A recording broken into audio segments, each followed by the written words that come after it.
Welcome hour the digital educare প্ল্যাটফর্মে আমরা আজকে পররাষ্ট্রনীতি যে টপিকটা আছে সেটা নিয়ে আলোচনা করব। আজকে এই টপিকটার উপর কয়েকটা পার্ট হবে। আজকে আমরা প্রথম পার্ট সেটা নিয়ে একটু দেখি যে পররাষ্ট্রনীতি কী এবং ভারতের পররাষ্ট্রনীতি বলতে কী বোঝো আর কোনো দেশের পররাষ্ট্রনীতি বা কী। তো এখানে আমরা পররাষ্ট্রনীতির ক্ষেত্রেও আমরা লাস্টে যে টার্মটা পাচ্ছি নীতি, এই নীতিটি কি? যে নীতি হচ্ছে নিয়মকানুন, যে আমরা আমাদের যেমন আমরা যদি দেখি, আমরা যদি আমাদের কোনো একটা গ্রুপ আছে বা গোষ্ঠী আছে, সেখানে আমরা আমাদের গোষ্ঠী বা গ্রুপটিকে কীভাবে পরিচালনা করব এবং সেজন্য আমাদের কি কি নিয়মগুলো আমরা তৈরি করব বা গ্রহণ করব, সেটাই আমরা নীতি বলে জানি। তো এখানে যেহেতু রাষ্ট্রনীতির একটা পার্ট হচ্ছে পররাষ্ট্রনীতি এবং অভ্যন্তরীণ নীতি। এখানে আমরা অভ্যন্তরীণ নীতি সম্পর্কে আলোচনা করব না, পররাষ্ট্রনীতি সম্পর্কেই আলোচনা করব।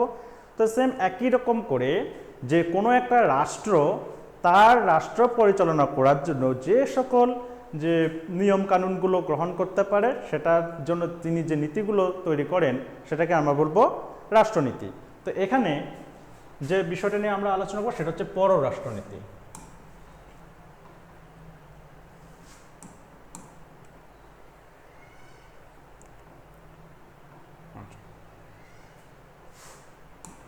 এখানে পররাষ্ট্রনীতি আলোচনা করার আগে আমরা একটু অভ্যন্তরীণ যে নীতিগুলো সেটার সম্পর্কে একটু দেখি। কোনো দেশের অভ্যন্তরীণ নীতি আর একটা আমরা দেখতে পাচ্ছি পররাষ্ট্র নীতি বা বিদেশ নীতি বা ফরেন পলিসি। পররাষ্ট্র নীতি,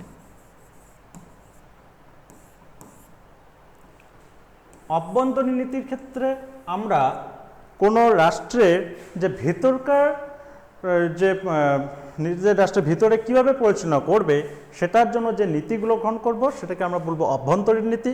এবং অভ্যন্তরীণ নীতি আর পররাষ্ট্র নীতি অনেকটা আমরা যদি দেখি যে আমরা আমাদের রাজ্য বা আমাদের দেশের ভিতরের সম্পর্কে যে আমরা আমাদের যে অভ্যন্তরীণ যে বিষয়গুলোকে কীভাবে সামনের দিকে এগিয়ে নিয়ে যাব সেটার জন্য আমরা যে নীতিগুলো গ্রহণ করি সেটাকে আমরা বলবো অভ্যন্তরীণ।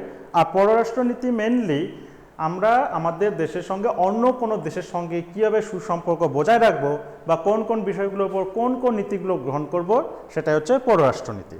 আমরা অভ্যন্তরীণ নীতির ক্ষেত্রে যদি আমরা দেখি, অভ্যন্তরীণ নীতিটাও খুব গুরুত্বপূর্ণ একটা বিষয়। যে অভ্যন্তরীণ নীতির ক্ষেত্রে আমরা জানি যে কোনো একটা অভ্যন্তরীণ নীতি বলো বা পররাষ্ট্রনীতি বলো, এগুলো একদম স্থায়ী যে বিষয় সেটা না। এবার বর্তমান যে সরকার আছে তার নীতি আদর্শ আলাদা হতে পারে, অন্য কোনো সরকার আসবে সে তার নীতি আদর্শ আলাদা করতেই পারে। এর জন্য এগুলো হচ্ছে সবসময় পরিবর্তনশীল। আমরা অন্য দিক দিয়েও যদি দেখি যে আমরা যদি 1950 বা এই সময় বিষয়গুলো সালে বা তারিখগুলোতে বা সেই সময় যদি আমরা যাই, সেই সময় ভারতের সঙ্গে পাকিস্তান, তারপরে আমরা বাংলাদেশ, এদের যে বিষয়গুলো বা সম্পর্কটা যে পরিমাণে ছিল সেইভাবে এখনকার সময়ে আমরা সেটা দেখতে পাই না। আর এর জন্য আমরা তখন সেই সময়ে যে বিদেশ নীতিতে যে নীতিগুলো গ্রহণ করা হয়েছিল সেগুলো নিয়েই যদি এখন আমরা চলতে থাকি তাহলে আমাদের খুব সমস্যা হবে। তো তার জন্য আমাদের কি করতে হবে যে সময়ের সঙ্গে সঙ্গে আমাদের যে বিদেশ নীতির যে নীতিগুলো সেগুলোকে আমরা চেঞ্জ করতে হবে এবং আমরা তা করি। তো এটা আর অভ্যন্তরীণ নীতির ক্ষেত্রে অবশ্যই আমরা দেখব যে সরকারের মানসিকতাটা কী।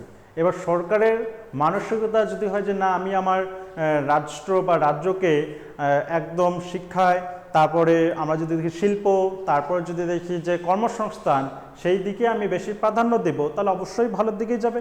কিন্তু আমরা যদি দেখি তাদের মানসিকতা যদি হয় অন্যরকম, যে না আমরা আমাদের জাস্ট সিট বাঁচানোর জন্য যে আমরা শুধুমাত্র ভোট ব্যাংকের রাজনীতি করব, সেই ক্ষেত্রে আমরা দেখতে পাবো যে আমাদের রাষ্ট্রই বলো বা আমাদের যে রাজ্য সেটা উন্নতির দিকে যায় না।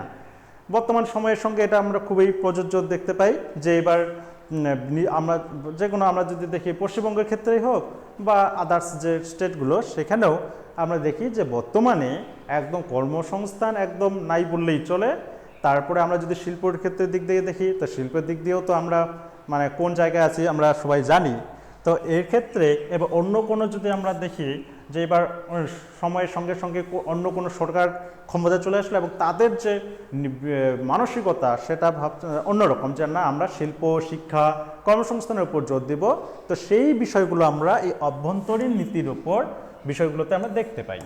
আর পররাষ্ট্রনীতি তো বারবার বলাই হচ্ছে যে আমাদের দেশ অন্য রাষ্ট্রের সঙ্গে কিভাবে সম্পর্ক স্থাপন করবে এবং কোন কোন বিষয়গুলোতে জোর দিবে সেগুলো নিয়ে যে আলোচনা, সেটা হচ্ছে পররাষ্ট্রনীতি। আর যে কোনো দেশের পররাষ্ট্রনীতির মূল যে লক্ষ্য সেটা হচ্ছে জাতীয় স্বার্থ রক্ষা করা। অবশ্যই আমরা এটা অস্বীকার করতে পারবো না যে আমরা আমাদের যে দেশ সেই দেশের আগে আমরা ভালোটাই দেখব, এটাই। তো আমরা যদি বা একটু সংজ্ঞাটা দেখি যে বিদেশ নীতি কী, সেটা হচ্ছে যে বিশ্বের সব স্বাধীন সার্বভৌম দেশ রাষ্ট্র পরিচালনার জন্য জাতীয় নীতি নির্ধারণ করে।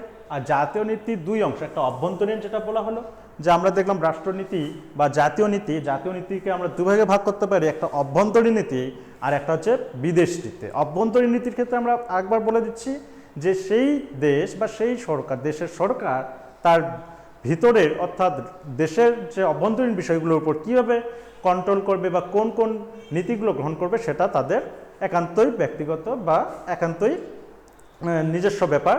এবং বিদেশ নীতির ক্ষেত্রেও আমরা তাই, এই যে বিদেশ নীতি, আর সব রাষ্ট্রই অন্যান্য রাষ্ট্রের সঙ্গে সম্পর্ক পরিচালনার জন্য বিদেশ নীতি প্রয়োগ করে।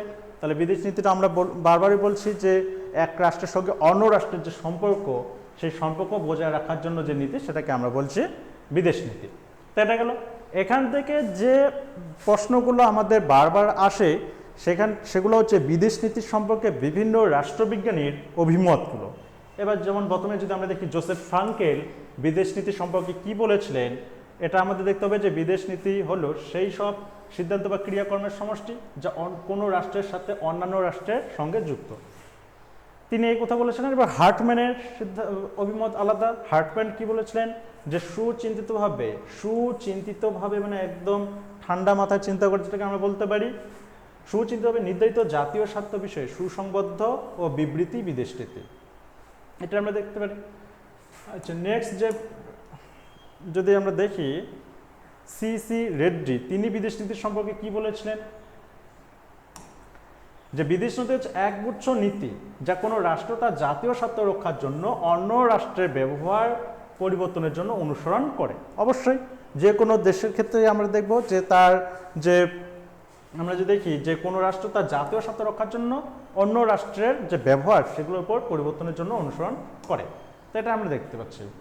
তাহলে এখানে আবার আদার্স আরও অনেক রাষ্ট্রবিজ্ঞানীর অভিমত দেওয়া আছে, তো সেগুলো নিয়ে আমরা পরে না হয় আলোচনা করব।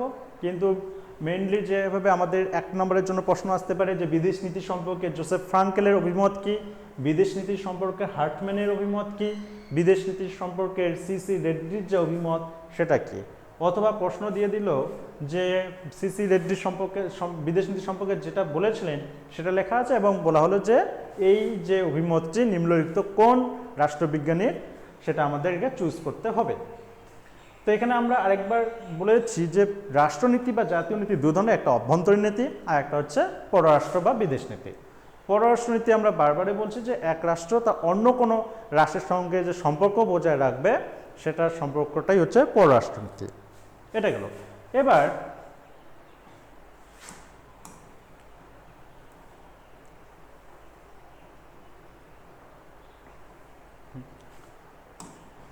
এবার আমরা আমাদের যে পররাষ্ট্রনীতি গ্রহণ করছি, এবার পররাষ্ট্রনীতি এবার আমি বা আমার রাষ্ট্র অন্য রাষ্ট্রের সঙ্গে এই যে সম্পর্ক বজায় রাখবে তার জন্য কিছু অবশ্যই লক্ষ্য থাকবে।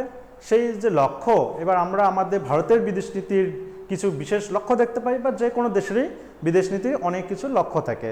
তো এখানে আমরা লক্ষ্যগুলোকেও কয়েকটি ভাগে ভাগ করতে পারি। যেমন কেজি হলস্টি এই যে বিদেশ নীতির যে লক্ষ্য, সেই লক্ষ্যগুলোকে 3টি ভাগে ভাগ করেছিলেন। তাহলে এখান থেকে আমাদের প্রথম যে শর্ট প্রশ্ন হচ্ছে, সেই শর্ট প্রশ্নটি হলো যে কেজি হলস্টি বিদেশ নীতির যে লক্ষ্য, সেই লক্ষ্যগুলোকে কয়টি ভাগে ভাগ করেন? আমরা দেখব 3টি ভাগে ভাগ করেন। বা অথবা প্রশ্ন আসতে পারে যে বিদেশ নীতির লক্ষ্যগুলোকে 3টি ভাগে ভাগ করেন কে? তাহলে কেজি হলস্টি।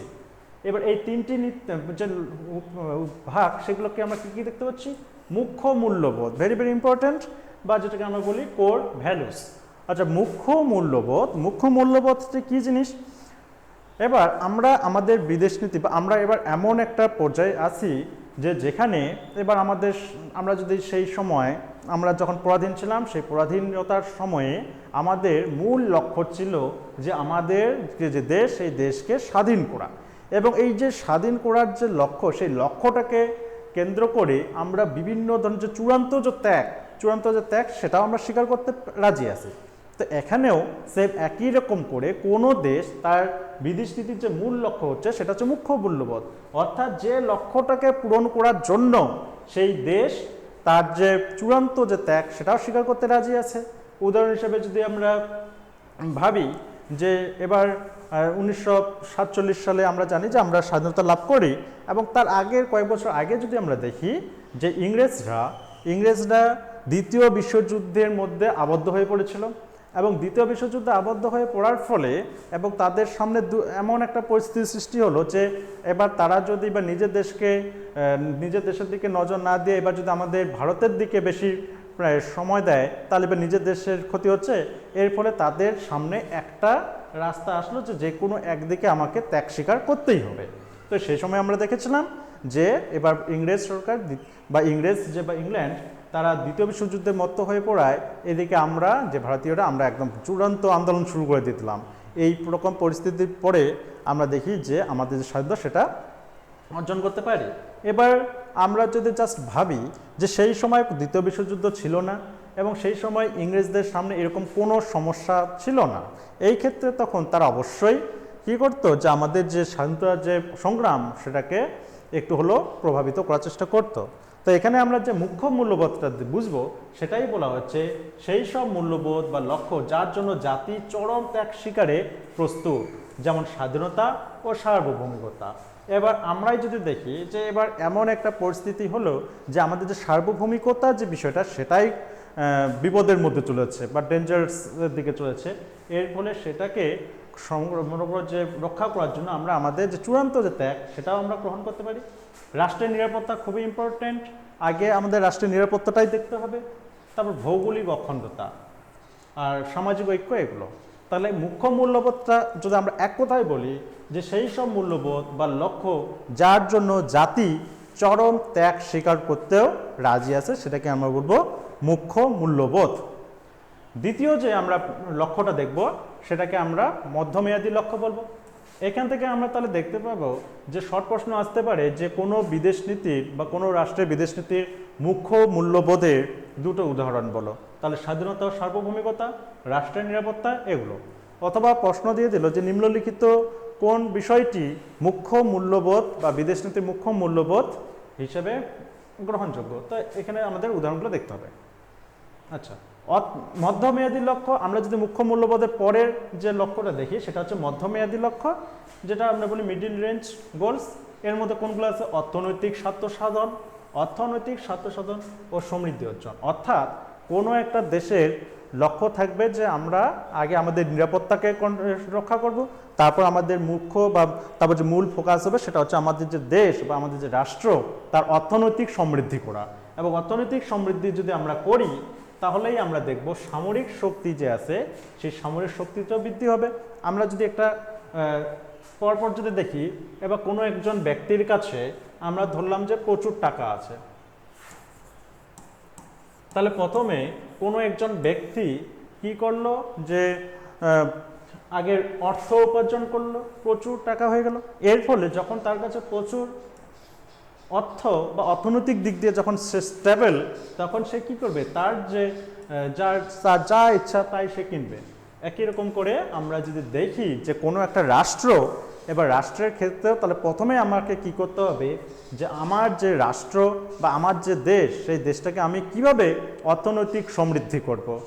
আগে আমি অর্থনৈতিক সমৃদ্ধি স্টেবল করব বা স্থির করব, তারপরে আমরা আমাদের কি করব যে সামরিক শক্তি অর্থাৎ সেনাবাহিনীকে শক্তিশালী করার জন্য প্রয়োজনীয় যে অস্ত্রশস্ত্র, তারপর যা যা দরকার সেগুলো আমরা কি করব? অবশ্যই কিনতে পারবো। তাহলে মানি, তারপর আমরা বলবো সামরিক শক্তি বৃদ্ধি।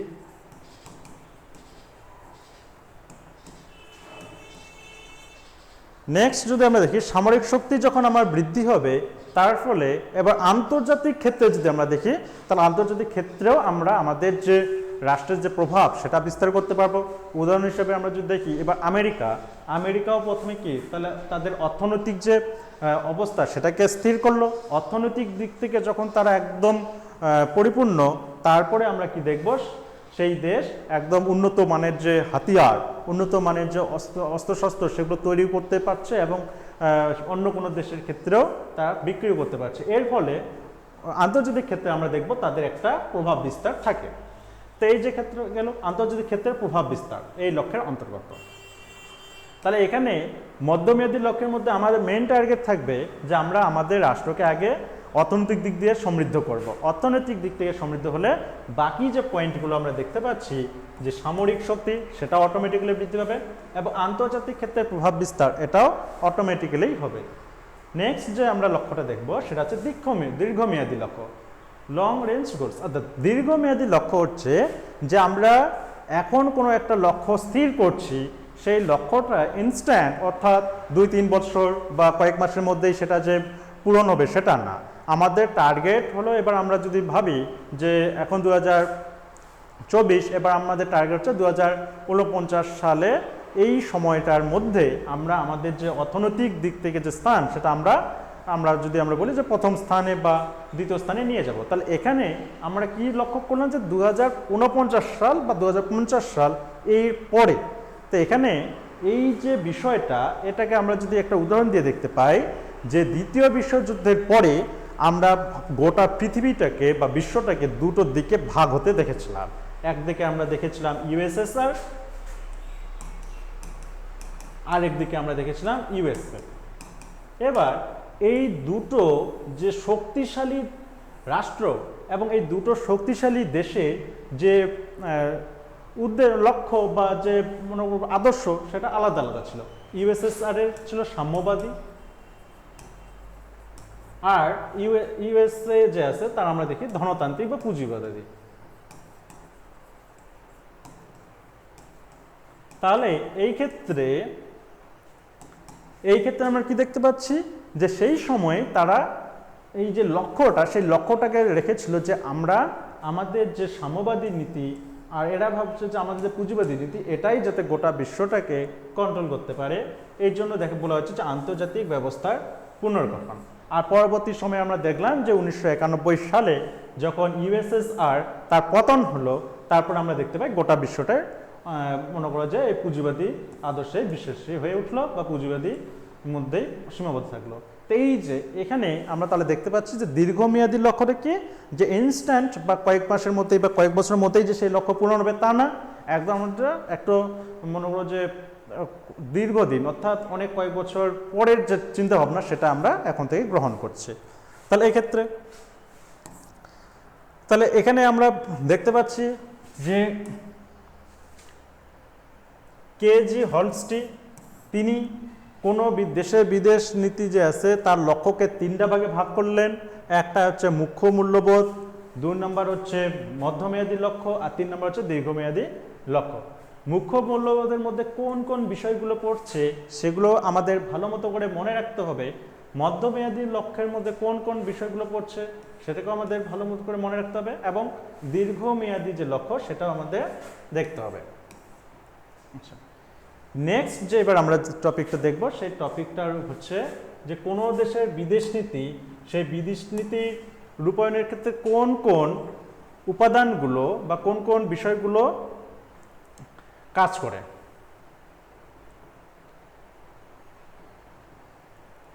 আচ্ছা, বিদেশ নীতির নির্ধারক সমূহের মধ্যে আমরা প্রথমে যেটা দেখব যে 3টা আমরা দেখিবে বা মেনলি 2টো, একটা হচ্ছে অভ্যন্তরীণ উপাদান আর একটা হচ্ছে বাহ্যিক উপাদান। আর এখানে অভ্যন্তরীণ উপাদানগুলোর মধ্যে আমরা দেখি যে কোনগুলো পড়বে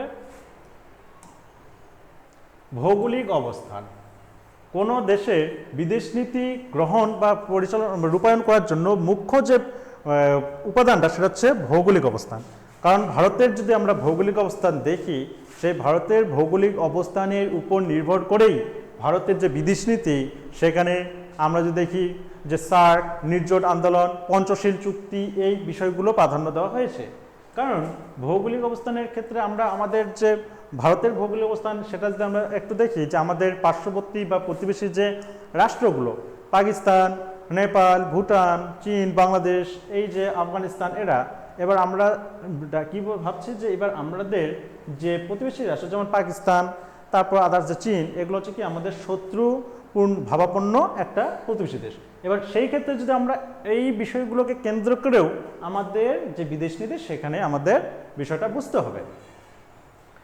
নেক্সট যেটা আমরা দেখব তাহলে অবশ্যই ভৌগোলিক অবস্থান। তবে বর্তমানে যে এবার আমরা যদি দেখি কোনো একটা ছোটোখাটো দেশ আছে, তাদের যে ভৌগোলিক অবস্থান, সেই ভৌগোলিক অবস্থানের ক্ষেত্রে যে বিদেশ নীতি সেইভাবে গ্রহণ করবে সেটা না।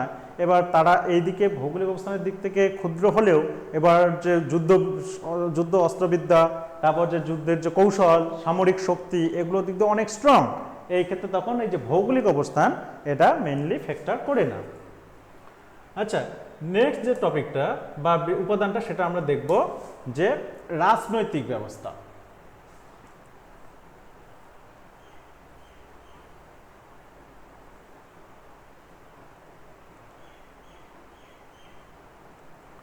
রাজনৈতিক অবস্থার মধ্যেও যদি আমরা আগে রাজনৈতিক ব্যবস্থাটা একটু বলি যে রাজনৈতিক ব্যবস্থাটা কি, যে এবার কোনো একটা রাষ্ট্র তার বিদেশ নীতি গ্রহণের ক্ষেত্রে একটা সরকার, সেই সরকারের মুখ্য ভূমিকা থাকে।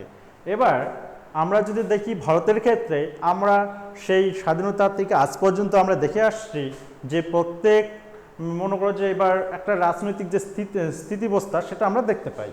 এবার আমরা যদি দেখি যে এবার কোনো প্রধানমন্ত্রী সে নির্বাচিত হলো এবং তার টেনুয়ার অর্থাৎ কার্যকাল হচ্ছে 5 বছর, এবং 5 বছরে তার একটা নির্দিষ্ট একটা টার্গেট থাকবে যে আমি এই বিষয়গুলোর উপর আমি এইভাবে বিদেশ নীতি গ্রহণ করব।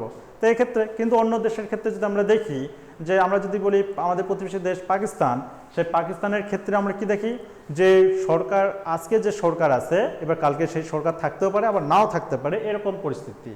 ওই ক্ষেত্রে সেই দেশটি যখন বিদেশ নীতি গ্রহণ করবে বা বিদেশ নীতি এমন কিছু কিছু বিষয়গুলো সেখানে স্থান দিল, পরবর্তী সময়ে সেই সরকার পরিবর্তন হয়ে গেল। আর পরিবর্তন হওয়ার পরে নতুন যে সরকার আসলো, সেই সরকার সেই বিষয়গুলোকে গ্রহণ নাও করতে পারে, এই ক্ষেত্রে তখন সমস্যা হয়। আচ্ছা, নেক্সট যে আমরা উপাদানটা সেটা আমরা দেখব ইতিহাস। অভ্যন্তরীণ বিষয়গুলোর মধ্যে আমরা দেখব ইতিহাস। অবশ্যই আমরা এমনিতেও আমরা বলি যে ইতিহাস দেখে শিখতে হয়, ইতিহাস দেখে শিখতে হয়, অর্থাৎ আমরা অতীতে এমন কিছু একটা কাজ করেছিলাম যে কাজটা করার ফলে আমাদের কুফল ভোগ করতে হয়েছিল। তো পরবর্তী সময়ে যখন আমি সেই রকমই কাজ করতে যাব, তো সেই সময় আমাদের ইতিহাসটাও একটু দেখতে হয় যে আমি অতীতে কি কাজ করেছিলাম এবং অতীতে ওইভাবে কাজ করার ফলে আমার কি অবস্থা হয়েছিল সেটা।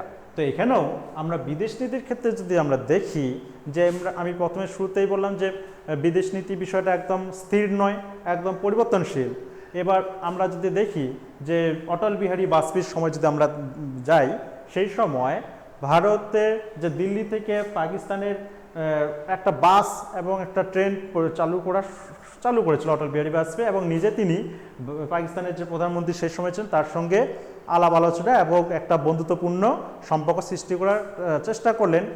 তারপরের সময় আমরা দেখি যে যখন অটল বিহারী বাজপেয়ী ভারতে ফিরে আসলেন, তার 2-3 দিন পরে আমরা দেখতে পেলাম যে জঙ্গি হামলা হয়ে গেছে, এই যে বিষয়টা। তো এবার সেই সময়ে যদি ওই যে বন্ধুত্বপূর্ণ যে বিষয়টা সেটা যদি এখনও থাকে তাহলে সমস্যা হবে। এর ফলে আমরা ইতিহাস দেখে আমরা আমাদের বিদেশ নীতি গ্রহণ করতে পারি যে আমরা এরকম স্টেপ নিতে গেছিলাম এবং পরে কি হলো। তো এই বিষয়টা এখানেও তাহলে বলা হচ্ছে ইতিহাস, যে কোনো রাষ্ট্রের বিদেশ নীতি নির্ভর করে তার ইতিহাসের উপর। অবশ্যই যে এবার আমরা রাশিয়ার সঙ্গে যে সম্পর্ক স্থাপন করার জন্য যে বিদেশ নীতিটা গ্রহণ করব, অবশ্যই সেই একই বিদেশ নীতি আমরা পাকিস্তানের সঙ্গে বলো বা চীনের সঙ্গে সেটা করব না, কারণ আমাদের ইতিহাস আছে। তো এই যে ঐতিহাসিক ঘটনার ঘাট প্রতিঘাতের আলোয় বিদেশ নীতি মূলধারাগুলো নির্ণয় হয়। তারপর আমরা যদি দেখি ঐতিহ্য অবশ্যই আমরা সেই দীর্ঘদিন আগ থেকেই আমরা দেখতে পাচ্ছি, যখন সম্রাট অশোক আমাদের শাসন করতেন বা আমাদের দেশ যখন তার এসেছিল, তিনি অহিংসা পথে বিশ্বাসী ছিলেন। তো এরপরে অহিংসা পরবর্তী সময়ে আবার আমরা দেখতে পাচ্ছি যে যখন মহাত্মা গান্ধীর সময়কাল শুরু হলো, তিনিও অহিংসা এবং সত্যাগ্রহের পথে বিশ্বাসী। এবং আমাদের যে ঐতিহ্য সেটা হচ্ছে আমরা প্রথমে কোনো রাষ্ট্রের আক্রমণ করব না, রাষ্ট্রকে আক্রমণ করব না, এই যে ঐতিহ্যটা, এই ঐতিহ্যটা চলেই আসছে। তো এবার যখন আমি বিদেশ নীতি গ্রহণ করব, তাহলে আমাকে এই পিছনে তাকাতে হবে যে আমাদের ঐতিহ্য বা ট্র্যাডিশনটা কি, যে আমাদের ঐতিহ্য বা ট্র্যাডিশন হচ্ছে অহিংসা এবং আমরা শান্তি স্থাপনকারী যে বিশ্বাস, মতাদর্শের যে বিশ্বাসী সেটাতে। তো এই ক্ষেত্রে আমাদের তখন বিদেশ নীতিতেও তার ছাপটা অবশ্যই পড়বে। তো এটা গেল ঐতিহ্য। আর রাজনৈতিক অবস্থাটা তো আমি বলেই দিলাম যে কোনো দেশের রাজনৈতিক অবস্থা যদি স্থিতিশীল হয়, তাহলে সেই ক্ষেত্রে সেই দেশ বিদেশ নীতি রূপায়ণের ক্ষেত্রেও একদম একটা যে নির্দিষ্ট যে লক্ষ্য সেগুলো পূরণ করতে পারবে। কিন্তু রাজনৈতিক অবস্থা যদি অস্থিতিশীল হয়, অর্থাৎ কোনো একটা দেশের সরকার আজকে আছে কালকে নাও থাকতে পারে, এক্ষেত্রে সেই দেশের বিদেশ নীতি গ্রহণের ক্ষেত্রে বা রূপায়ণের ক্ষেত্রে সমস্যা হয়। নেক্সট যদি আমরা দেখি যে উপাদান, সেটা আমরা দেখব সামরিক শক্তি। সামরিক শক্তি, এবার সামরিক শক্তির ক্ষেত্রে আমরা কি দেখব, কোনো একটা এবার যদি দেশ, ছোটোখাটো যে দেশগুলো তাদের সামরিক দিক থেকে একটু দুর্বল, এবার তারা এবার বিদেশ নীতির ক্ষেত্রেও এবার এমন কিছু একটা নীতি বা নিয়ম তারা তাদের বিদেশ নীতিতে স্থান দিল, যার ফলে অনেক দেশের সমস্যা হচ্ছে বা এরকম। কিন্তু আমরা এদিকেও দেখতে পাচ্ছি যে সেই দেশটি সামরিক শক্তির দিক দিয়ে অনেক পিছিয়ে বা দুর্বল। এই ক্ষেত্রে তখন উন্নত যে দেশগুলো তারা তাদের উপর চাপ দেবে। এর ফলেই এটার জন্য বলা হয়েছে যে সামরিক শক্তি যে কী হচ্ছে, বিদেশ নীতির বলিষ্ঠ নির্ধারক। সামরিক দিক থেকে দুর্বল দেশ স্বাধীন বিদেশ নীতি অনুসরণ করতে গিয়ে অনেক বাধার সম্মুখীন হয়। এটা গেল। আমরা আগেই একটু বললাম যে অর্থনৈতিক অবস্থাটাও বিদেশ নীতি রূপায়ণের ক্ষেত্রে গুরুত্বপূর্ণ ভূমিকা পালন করে। আমরা আগেই দেখেছিলাম, যখন আমরা একটু আগে পড়লাম যে অর্থনৈতিক আমাদের যে মাঝারি যে লক্ষ্য বিদেশ নীতি, সেটা আমরা দেখলাম যে অর্থনৈতিক সমৃদ্ধি, এবং অর্থনৈতিক সমৃদ্ধি করলে আমরা যে পরবর্তী যে সামরিক শক্তি, তারপর আন্তর্জাতিক ক্ষেত্রে যে প্রভাব বিস্তার সেগুলো করতে পারি। তো একই রকম করে অর্থনৈতিক অবস্থার ক্ষেত্রেও আমরা দেখব। এক্ষেত্রে আমরা উদাহরণ দিতে পারি যে সকল দেশগুলো অর্থনৈতিক দিক থেকে পিছিয়ে, তারা তাদের যে বিদেশ নীতি, সেই বিদেশ নীতি স্বাধীনভাবে গ্রহণ করার পক্ষে করার সময় অনেক বাধার সম্মুখীন হয়। বিশেষ করে আমরা যদি দেখি যে কোনো একটা দেশ বিভিন্ন বিষয় দিক দিয়ে অন্য দেশের উপর নির্ভরশীল, তো এই ক্ষেত্রে তার ক্ষেত্রে আবার সমস্যা। আচ্ছা, তো এখানে এটাই বলা হয়েছে যে দেশ খাদ্যশস্য ও অন্যান্য প্রয়োজনীয় প্রাকৃতিক সম্পদের জন্য অপর রাষ্ট্রের উপর নির্ভরশীল, সেই দেশ স্বাধীনভাবে বিদেশ নীতি অনুসরণ করতে পারে না। তো এটা এবার আমাদের ক্ষেত্রেও যদি আমরা দেখি যে জ্বালানি তেল ও প্রাকৃতিক গ্যাসের চাহিদার কথা মনে রেখে বিদেশ নীতি কৌশল নির্ধারণ করা হয়। এবার আমরাও জানি যে আমরা আমাদের দেশে এই যে জ্বালানি তেল, তারপরে আমরা যদি দেখি প্রাকৃতিক গ্যাস, এগুলো আমাদের দেশে তো আমরা পাই না। এর জন্য এগুলোকে কী করতে হয়, আমাদের বিভিন্ন যে দেশ ইরাক, ওমান, ইরান, এগুলো থেকে ইম্পোর্টস করতে হয়। তো এই বিষয়টাকেও আমাদের মাথায় রাখতে হবে যখন আমি আমাদের দেশের বিদেশ নীতি গ্রহণ করছি। তো এই বিষয়গুলোকেও আমাদের মাথায় রাখতে হবে যে এই ক্ষেত্রে আমাকে কি কি বিষয়গুলোর উপর জোর দিতে হবে এবং কোন কোন বিষয়গুলোর দিকে নজর রাখতে হবে। তো এই ক্ষেত্রে এটা গেল। নেক্সট যদি আমরা দেখি কোন বিষয়ে, আচ্ছা, তাহলে অভ্যন্তরীণ বিষয় উপাদানগুলোর মধ্যে ওগুলো আমরা দেখলাম। তাই এবার আমরা যদি দেখি বাহ্যিক উপাদান বলতে কি, এবার আমি আমার দেশের বিদেশ নীতি গ্রহণ করবো শুধুমাত্র আমার যে দেশ সেই দেশের পরিস্থিতি দেখেই তা হবে না। এবার আমার দেশের পরিস্থিতির সঙ্গে সঙ্গে অন্যান্য যে দেশ, অর্থাৎ প্রতিবেশী দেশ, তারপর আদার্স যে কান্ট্রিগুলো, তাদের দিকেও আমাদের লক্ষ্য রাখতে হবে এবং তারা তাদের বিদেশ নীতিতে কীভাবে কোন কোন বিষয়গুলোকে প্রাধান্য দিচ্ছে সেগুলোর উপরও আমাদের নজর রাখতে হবে। যে আমি আমার যে দেশ, সেই দেশের বিদেশ নীতি আমি আমার ইচ্ছা মতো গ্রহণ করব, সেটাও হবে না। যেমন এখানে যদি 1 নম্বর যদি আমরা উপাদানগুলো পড়ি, সেটা হচ্ছে বিশ্বের রাজনৈতিক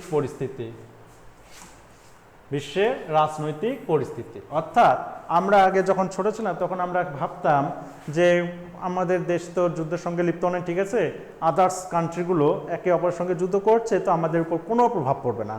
কিন্তু পরবর্তী সময়ে যখন আমরা দেখলাম যে এদিকে রাশিয়া এবং ইউক্রেনের মধ্যে যুদ্ধ চলছে, এর ফলে প্রভাবটা অটোমেটিক্যালি সব দেশের উপরেই পড়ছে। তো এই জন্য আমাদের বিশ্বের যে রাজনীতি বা রাজনৈতিক পরিস্থিতি, সেটাকেও আমাদের মাথায় রাখতে হবে। যেমন বলছে বিশ্ব রাজনৈতিক পরিস্থিতি যখন জটিল ও সংকটাপন্ন হয় তখন প্রতিটি রাষ্ট্র খুব সতর্কতার সঙ্গে বিদেশ নীতি প্রয়োগ করে। যেটাই বলা হচ্ছে এমন পরিস্থিতি চলছে, এবার আমি আমার যে বিদেশ নীতি যখন সেই সময় আমি তৈরি করব বা রচনা করব, এর জন্য আমাদের রাজনৈতিক পরিস্থিতি এগুলোর উপর আমাদের খুব সতর্কভাবে আমাদের গ্রহণ করতে হবে। নেক্সট হচ্ছে বিশ্ব জনমত। বিশ্ব জনমত কী জিনিস? আমরা যদি বর্তমান সময় দেখি যে এখন গোটা বিশ্বের জনগণ একদম পরিবেশ দূষণ রোধের বিরুদ্ধে একদম রুখে দাঁড়াচ্ছে। তো এবার আমি আমার যখন বিদেশ নীতি গ্রহণ করব তখন আমি যদি এবার এই বিষয়টাকে গুরুত্ব না দেই তাহলে সমস্যা হবে। এটাই বলা হয়েছে। এই যে বলা হয়েছে যে যেমন আমরা যদি দেখি যে পরিবেশ দূষণ রোধ, এখন সবথেকে বড় যে বিষয় সেটা আমরা দেখতে পাচ্ছি পরিবেশ দূষণ। এই পরিবেশ দূষণ রোধের জন্য বিভিন্ন দেশের রাষ্ট্রপ্রধানরা এক এক সময় সম্মেলন করছে এবং মিটিং করছে এবং সেখানে কিছু কিছু স্টেপ বা পদক্ষেপও গ্রহণ করছে। এই ক্ষেত্রে ভারতও পিছিয়ে নেই।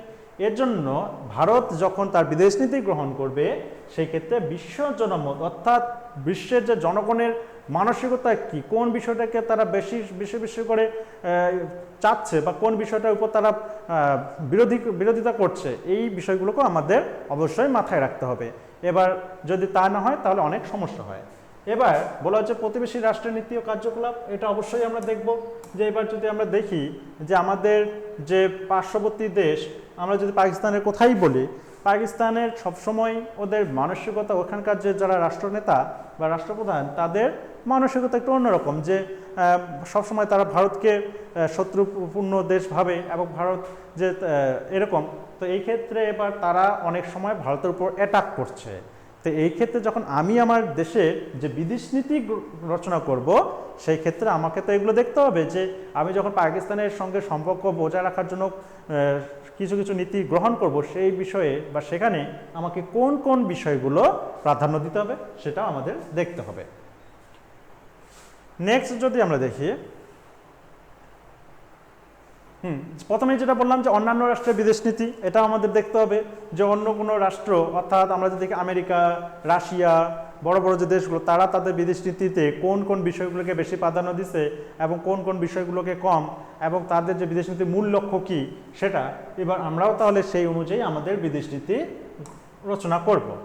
সামাজিক উপাদানগুলো যেমন এই যে বিদেশ নীতির উপর সামাজিক কাঠামোর প্রভাব থাকে, দেশের মধ্যে সামাজিক ঐক্য, সুস্থিতি ও সংহতি থাকলে বলিষ্ঠভাবে বিদেশ নীতি রূপায়ণ ও প্রয়োগ করা যায়। যেমন আমরা এবার আমাদের ভারতের ক্ষেত্রে যদি বলি বা কোনো একটা রাষ্ট্র তার নিজের অভ্যন্তরীণে অর্থাৎ তাদের যে ইন্টারনাল ম্যাটার, সেখানে আমরা দেখতে পাচ্ছি বিভিন্ন জাতি দাঙ্গা হাঙ্গামা লাগছে, তারপরে একদম তাদের ইন্টারনাল যে সিচুয়েশন সেই সিচুয়েশন খুবই জটিল পরিস্থিতি। এবার সেই দেশ যখন তার বিদেশ নীতি গ্রহণের সময় বলবে যে না আমরা একদম শান্তিপূর্ণ যে পরিস্থিতি সেটা তৈরি করতে চাই, তারপর সেই দেশটি অন্য কোনো দেশকে বেশি বেশি করে কথা শোনাচ্ছে, তো সেই ক্ষেত্রে তাকেও তো দেখতে হবে যে আমার দেশের ভিতরে কি অবস্থা। তার জন্য ওটাই বলা হয়েছে যে সামাজিক ঐক্য, অর্থাৎ আমরা যদি দেখি যে আমাদের ভারতবর্ষের ক্ষেত্রে যদি আমরা দেখি বিভিন্ন ধর্ম সম্প্রদায়ের মানুষ বসবাস করে এবং আমরা যদি সবাই একসঙ্গে ঐক্যভাবে মিলেমিশে থাকতে পারি তাহলেই আমরা অন্য কোনো রাষ্ট্র বা বিদেশ যে আন্তর্জাতিক ক্ষেত্রে আমাদের যে প্রভাব সেটা বিস্তার করতে পারবো। আমরা জানি যে আমাদের যে অভ্যন্তরীণ যে পরিস্থিতি সেটা খুবই ভালো, যে আমরা বিভিন্ন ধর্ম সম্প্রদায়ের মানুষ শান্তিতে বসবাস করছি, এটা। আর জাতীয় সংস্কৃতি যদি আমরা দেখি, জাতীয় সংস্কৃতির ক্ষেত্রে আমরা বলতে পারি যে এবার ব্রিটেন এবং আমরা যদি দেখি আমেরিকা, ব্রিটেন এবং আমেরিকার যে ভাষা সেটা হচ্ছে এক হওয়ার ফলে যে তাদের যে বিদেশ নীতি সেখানে গ্রহণ করতে সুবিধা হয়। এগুলো গেলো বাহ্যিক এবং অভ্যন্তরীণ উপাদান।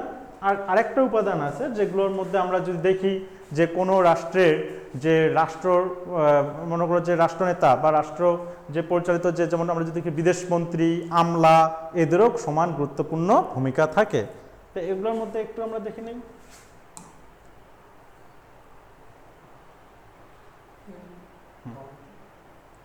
তো এক্ষেত্রে আমরা এগুলো দেখব। তাহলে এই যে অভ্যন্তরীণ এবং বাহ্যিক উপাদানগুলি ছাড়াও